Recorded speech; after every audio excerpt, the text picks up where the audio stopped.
Junior NTR దర్శక దిగ్గజం రాజమౌళి డైరెక్షన్లో వచ్చిన స్టూడెంట్ నెంబర్ 1 చిత్రం ఎంతటి ఘన విజయం సాధించిందో ప్రత్యేకంగా చెప్పాల్సిన పని లేదు. చేయని నేరానికి జైలుకు వెళ్ళిన కథానాయకుడు అక్కడి నుంచే చదువును కొనసాగిస్తూ లాయర్ అవుతాడు.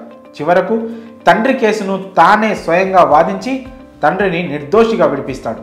జైలుకు వెళ్ళినా సరే చదువు మీద తన ఆసక్తిని వదులుకోలేక ప్రత్యేక అనుమతితో కష్టపడి చదివి తాను అనుకున్న గమ్యాన్ని చేరుకుంటాడు.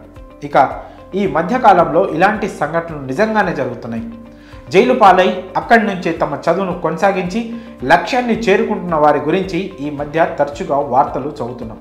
తాజాగా ఆంధ్రప్రదేశ్లోని ఇదే కోవకు చెందిన ఘటన వెలుగు చూసింది. సుమారు 20 ఏళ్ల క్రితం వచ్చిన స్టూడెంట్ నెంబర్ 1 సినిమాలో తరహా సీన్ ఒకటి ఆంధ్రప్రదేశ్ నంద్యాలలో చోటు చేసుకుంది. యావజ్జీవ కారాగార శిక్ష పైన ఓ యువకుడు జైలు నుంచి చదువును కొనసాగించి గోల్డ్ మెడల్ సాధించి రియల్ హీరోగా పేరు తెచ్చుకున్నాడు. అతడే నంద్యాల జిల్లా సంజామల మండలం పేరుసోముల గ్రామానికి చెందిన మొహమ్మద్ రఫీ. మాబూసా మాబున్ని కుమారుడైన రఫీ 2014లో బీటెక్ చదువుతుండేవాడు. ఆ సమయంలో ప్రేమ వ్యవహారంలో భాగంగా అదే గ్రామానికి చెందిన ఓ యువతి హత్యకు కారకుడని భావించి రఫీ మీద పోలీస్ స్టేషన్లో కేసు నమోదైంది. కోర్టులో విచారణ అనంతరం 2019 జూలై నెలలో రఫీకి జీవిత ఖైదు విధించారు. అప్పటి నుంచి కడప కేంద్ర కారాగారంలో జైలు శిక్ష అనుభవిస్తున్నాడు రఫీ.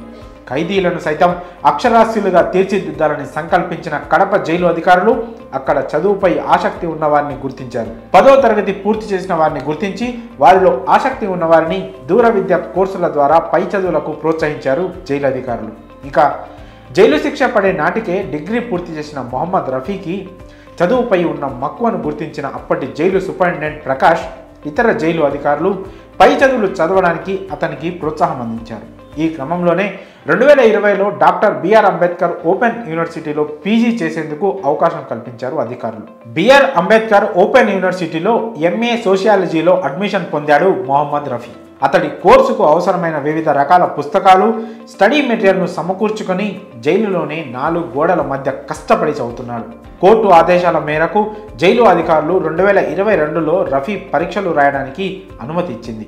అన్ని అవకాశాలను సద్వినియోగం చేసుకొని యూనివర్సిటీ పరిధిలోని ఆంధ్రప్రదేశ్, తెలంగాణ రాష్ట్రాలకు సంబంధించి ఎంఏ సోషియాలజీలో మొదటి ర్యాంకుతో గోల్డ్ మెడల్ సాధించాడు రఫీ. జైలులో ఉంటున్న రఫీకి పీజీ పట్టా, గోల్డ్ మెడల్ ప్రదానం చేయాలని భావించిన యూనివర్సిటీ అధికారులు దీని గురించి జైలు అధికారులకు సమాచారం అందించారు. దాంతో కోర్టు అనుమతితో 4 రోజులు రఫీకి బెయిల్ మంజూరు చేశారు. ఈ క్రమంలో గురువారం హైదరాబాద్లోని అంబేద్కర్ యూనివర్సిటీలో వైస్ ఛాన్సలర్ జగదీష్ ఆధ్వర్యంలో రఫీకి గోల్డ్ మెడల్ బహుకరించి అభినందనలు తెలియజేశారు. ఈ సందర్భంగా రఫీ మాట్లాడుతూ తాను జైలు పాలైనప్పటికీ చదువుపై ఉన్న మమకారంతో పట్టుదలతో పీజీ సాధించానని తెలిపాడు.